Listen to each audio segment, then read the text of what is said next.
கவிஞர் கனிமொழி, அதுக்கப்புறம் அனிதா ராதாகிருஷ்ணன், அடுத்து ஜெயிலுக்கு போகிற மந்திரி. அதுதான் என்ன, இன்வெஸ்டிகேஷன்ஸ் ஆர் கோயிங் ஆன்.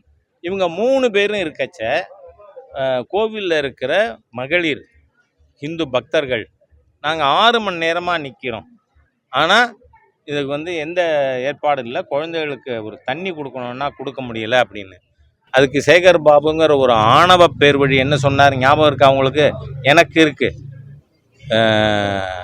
திருப்பதிக்கு போய் 24 மணி நேரம் நிற்பானுங்க, இங்கே 6 மணி நேரம் நிற்க மாட்டான்னு. அது நின்னதுனால தான்டா செத்து போனாங்க. அப்படி நின்னதுனால ஒரு வெட்கம் கட்ட ஆணவ பேர் வழி ஹிந்து விரோத தீய சக்தி தமிழகத்தில் ஹிந்து சமய அறநிலைத்துறை மந்திரியா இருக்கிறதுனால தான் request the honourable chief minister to sack this fellow. Sekar பாபுவை பதவி நீக்கம் செய்யாம ஹிந்து பக்தர்களுக்கு விடிவு கிடையாது அப்படிங்கிறத நிரூபிச்சிருக்குது.